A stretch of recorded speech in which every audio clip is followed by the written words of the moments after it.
So I said, in this particular situation, allow me not to agree with you on this particular situation. He said to me, I'm fine. You are now a scholar. You can have your own opinion. You can have different opinion against me. As long as your opinion is based on evidence, continue with that. That one situation that I still remember up till today, when I said, I don't understand why you say yes in this particular situation. To me, it's totally no is the answer. And he said, sometimes, you know, when you give opinion, people come to you, explain to you something that you believe it is true, but sometimes it's not true. And from that, you may get different understanding and give different fatwa, which is not totally correct on the ground. I stop there. I don't discuss about that on that matter. Coming back to our question, it's about two things. When we understand Shariah Advisory Board, we should not only understand it from advisory or supervisory. There are two parts of it. First one is advisory. The second one is supervisory. Shariah Board should conduct these two concepts together, these two procedures and processes together. When it comes to advisory, we can divide into three parts. The first one is pre, the second one during, and the last one is post. Pre is when you started developing the product in your mind. The product development people, before they started doing anything, they should consult the Shariah advisors from day one. Otherwise, you have baked your cake already, then you said, oh my God, my cake is wrong. Can you alter it?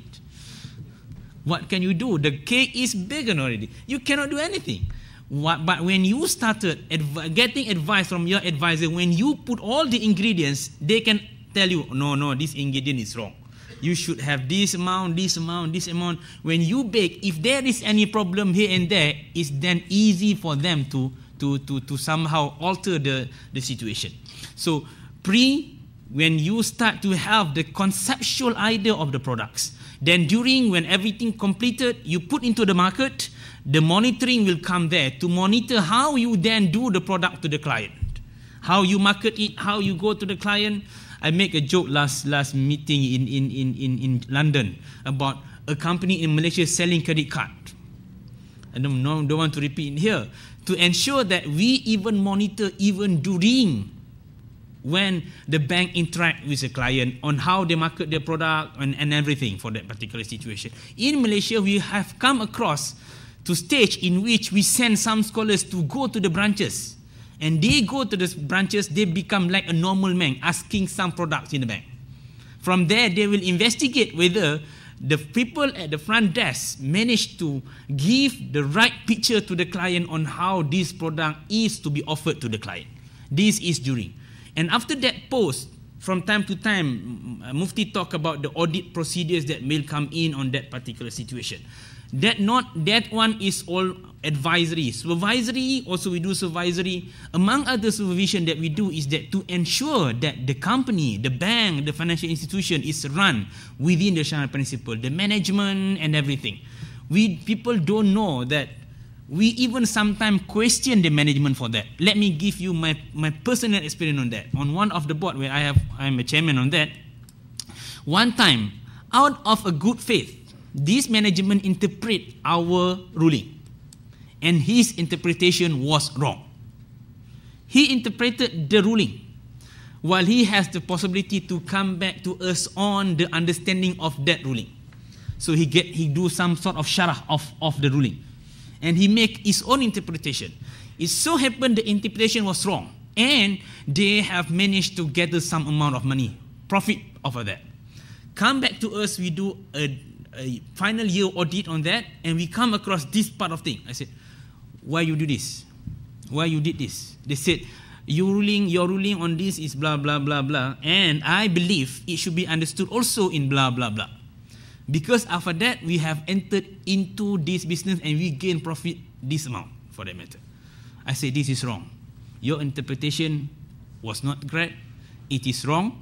Because of you interpret something that what you are not authorized to interpret on that, we have to issue to you two things. The first one, we want to issue to you a letter of reminder.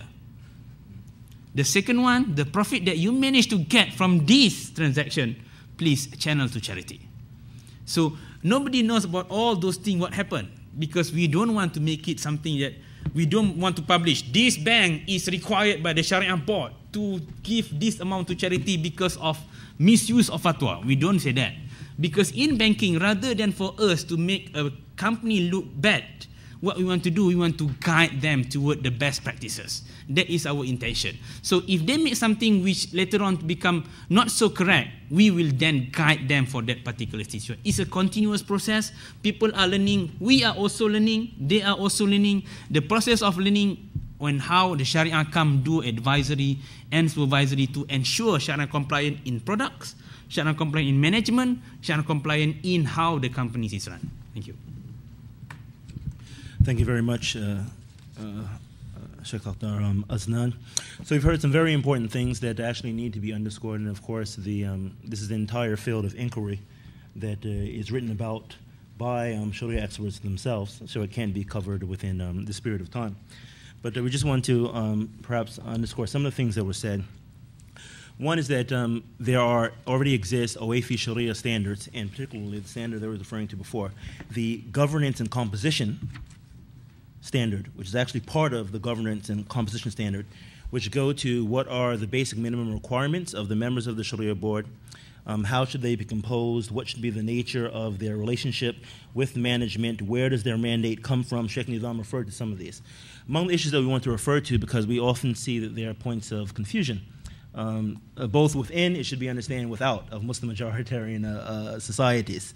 So one shouldn't feel as though this is only a challenge in Canada or in the US, is that just as in any expert community, there are various levels of specialization and various levels of peer position, that the OAFI Sharia standards require one, that there be at a minimum 3 members of a Sharia review panel, Sharia review board, that at least 2 of those be legists, ethicists, jurists, who are known among the community of jurists for their specialization in the application of their knowledge of Islamic ethics and law to the area of finance.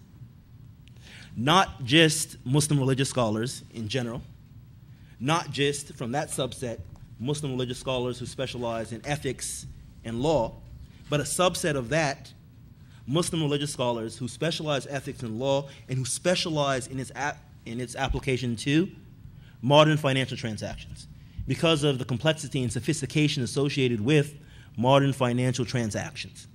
And much of the confusion that occurs, in fact, sometimes between prayer leaders inside masajid, inside of a mosque, or Muslim religious scholars who are expert in other disciplines within the field of Islamic intellectual history, there are various disciplines, comes from this point, from the fact that the members of the Sharia board are specialists in the application of Islamic ethics and law to modern financial transactions. So knowing who these people are is really like navigating any expert community, right? You have to somehow access members of the community and get references until you're pointed to people who are known amongst themselves for being experts in this situation.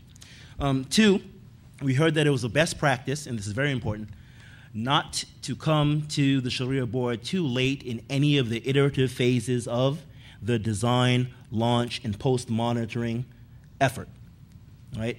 The loss of